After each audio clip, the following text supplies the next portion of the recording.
წნევის რეგულირება დამოკიდებულია იმაზე, მაღალი გაქვთ თუ დაბალი წნევა. ორივე შემთხვევაში მნიშვნელოვანია ჯანსაღი ცხოვრების წესი და საჭიროების შემთხვევაში ექიმის კონსულტაცია. თუ მაღალი წნევა გაქვთ, შეზღუდეთ მარილი. მარილის შემცირება ამცირებს წნევას. დღეში 5 გრამზე ნაკლებია რეკომენდირებული. კვების რეჟიმი. ნაკლები ცხიმი და შაქარი, მეტი ბოსტნეული ხილი, თევზი და უხეში ბოჭკოვანი საკვები. წონის კონტროლი.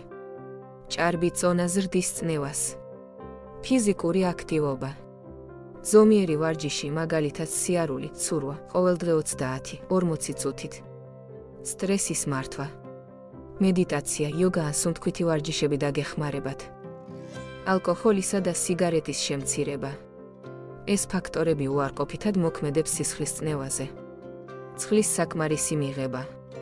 დღეში 1,5-2 ლიტრი წყალი. კოფეინის შეზღუდვა. ყავა და ენერგეტიკული სასმელები ზრდიან წნევას. წნევის რეგულარული მონიტორინგი.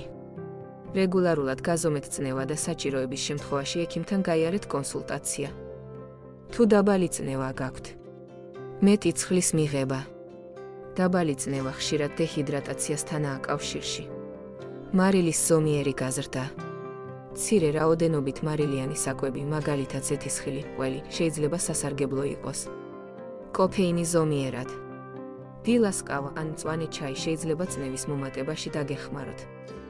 ხშირი და მცირე ულუფები. დიდი ულუფებით კვება შეიძლება წნევას კიდევ უფრო დაწიოს. ფიზიკური აქტივობა. ზომიერი ვარჯიში სისხლის ცირკულაციის გაუმჯობესებაში გეხმარებათ. ნელა ადექით საწოლიდან. მოულოდნელად წამოდგომამ შეიძლება თავბრუსხვევა გამოიწვიოს. სწორი პოზიცია. ხანგრძლივად დგომისგან ან ჯდომისგან თავი შეიკავეთ. თუ წნევის პრობლემები გახშირდა, აუცილებელია ექიმთან კონსულტაცია, რათა დადგინდეს მიზეზი და შესაბამისი მკურნალობა დაინიშნოს. Tredi.com, ქართული სოციალური ქსელი.